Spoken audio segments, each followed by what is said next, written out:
കോട്ടയത്തെ ജൈനമ്മ കൊലപാതകത്തിൽ കുറ്റപത്രം അവസാന പരിശോധനയ്ക്ക് ADGPക്ക് കൈമാറി. അന്വേഷണ സംഘമാണ് ഇത് കൈമാറിയത്. അനുമതി ലഭിച്ചാലുടൻ കോടതിയിൽ കുറ്റപത്രം കൊടുക്കും. കോട്ടയത്തെ സ്റ്റേറ്റ് ക്രൈംബ്രാഞ്ച് യൂണിറ്റാണ് അന്വേഷണം പൂർത്തിയാക്കിയത്. 24 ബ്രേക്കിംഗ് ന്യൂസുമായി കോട്ടയത്ത് നിന്ന് ടോബി ജോൺസൺ തത്സമയം ചേരുന്നു. പറയൂ ടോബി. SKN തീർച്ചയായിട്ടും കേരളത്തെ നടുക്കിയ ഒരു സംഭവമാണ്. ആ കേസിലാണ് ഇപ്പോൾ കുറ്റപത്രം തയ്യാറായിരിക്കുന്നത്. ഈ കുറ്റപത്രം ADGPയുടെ അനുമതിക്ക് വേണ്ടി പരിശോധനയ്ക്ക് വേണ്ടി നൽകിയിരിക്കുകയാണ്. അത് ലഭിച്ചാൽ ഉടൻ തന്നെ ആ പരിശോധന പൂർത്തിയാക്കി അനുമതി ലഭിച്ചാൽ ഉടൻ തന്നെ ക്രൈംബ്രാഞ്ച് ഇത് കോടതിയിൽ നൽകുമെന്നാണ് നമുക്ക് അറിയാൻ കഴിഞ്ഞിട്ടുള്ളത്.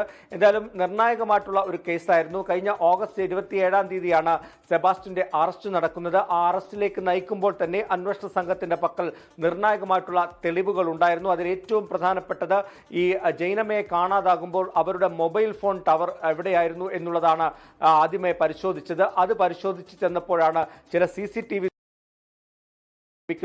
അതിൽ ഈ മൊബൈൽ ഉപയോഗിച്ചിരുന്നത് സെബാസ്റ്റ്യനാണെന്ന് കണ്ടെത്തുന്നു. അതോടൊപ്പം തന്നെ തുടർന്ന് നടത്തിയ തെളിവെടുപ്പുകളും അന്വേഷണങ്ങളിലും നിർണായകമായിട്ടുള്ള പല വിവരങ്ങളും അങ്ങനെയാണ്. ആ തെളിവെടുപ്പിലാണ് ഈ അസ്ഥികൂടമടക്കമുള്ള അല്ലെങ്കിൽ ഈ അസ്ഥി കഷ്ണങ്ങൾ ലഭിക്കുന്നത്. അതോടൊപ്പം തന്നെ ഈ സെബാസ്റ്റ്യന്റെ ചേർത്തലയിലുള്ള വീട്ടിൽ നടത്തിയ പരിശോധനയിലാണ് അവിടുന്ന് ഒരു രക്തക്കറ ലഭിക്കുന്നത്. ആ രക്തസാമ്പിൾ പരിശോധിച്ചതിൽ നിന്നും അത് ജൈനമ്മയുടേതാണെന്ന് തെളിയുകയും ചെയ്തു. അങ്ങനെയാണ് ഈ ഒരു കൊലപാതകം നടന്നിട്ടുണ്ട് എന്ന് സ്ഥിരീകരിക്കുന്നത് ക്രൈംബ്രാഞ്ച്. എന്തായാലും ഇതുമായി ബന്ധപ്പെട്ട് നിരവധി അന്വേഷണങ്ങൾ, തെളിവുകൾ ശേഖരിച്ചു, സാക്ഷിമൊഴികൾ ശേഖരിച്ചു. നമുക്കറിയാവുന്നതുപോലെ തന്നെ പണത്തിന് വേണ്ടി നടത്തിയ കൊലപാതകം എന്നുള്ള രീതിയിൽ തന്നെയാണ് ക്രൈംബ്രാഞ്ച് ഈ കേസ് അന്വേഷണം മുന്നോട്ട് കൊണ്ടുപോകുന്നത്. അതിന്റെ ഭാഗമായിട്ട് തെളിവെടുപ്പുകൾ ചേർത്തലയിലെ ചില കടകളിലും സ്വർണ്ണാഭരണങ്ങൾ പണയം വെച്ചെടുത്തൊക്കെ നടത്തുന്നത് നമ്മൾ കണ്ടതാണ്. എന്തായാലും ഈ തെളിവുകളും അതുപോലെ തന്നെ സാക്ഷിമൊഴികളും എല്ലാം ചേർത്തുകൊണ്ടുള്ള ഒരു വിശദമായിട്ടുള്ള കുറ്റപത്രം തന്നെയാണ് നൽകാൻ ക്രൈംബ്രാഞ്ച് തയ്യാറാക്കിയിട്ടുള്ളത്. അതോടൊപ്പം തന്നെ ഏറ്റവും നിർണായകമായിട്ടുള്ള DNA പരിശോധനാ ഫലം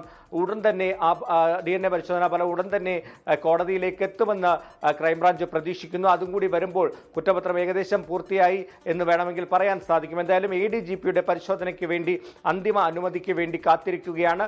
അതുകൂടി ലഭിച്ചാൽ ഉടൻ തന്നെ, ഏറിപ്പോയാൽ ഈ ആഴ്ചയ്ക്കുള്ളിൽ തന്നെ ഈ കുറ്റപത്രം കോടതിയിൽ വരും. കേരളത്തെ ഞെട്ടിച്ച ഒരു സംഭവമായിരുന്നു. മറ്റ് സ്ത്രീകളുടെ സ്ഥിരോധനവുമായി ബന്ധപ്പെട്ട കേസുകൾ ആലപ്പുഴ ക്രൈംബ്രാഞ്ച് അടക്കം സ്റ്റേറ്റ് ക്രൈംബ്രാഞ്ച് അടക്കം അന്വേഷിച്ചു കൊണ്ടിരിക്കുകയാണ്. അത് ഒരു വശത്ത് നടക്കുന്നതിനിടയിലാണ് ഇപ്പോൾ കോട്ടയം ഏറ്റുമാനൂരിൽ നിന്നും കാണാതായ ജൈനമ്മയുടെ കേസ് അതൊരു കൊലപാതകമാണെന്നും അതിൽ കുറ്റപത്രം സമർപ്പിക്കാനും ക്രൈംബ്രാഞ്ച് തീരുമാനിച്ചിട്ടുള്ളത്.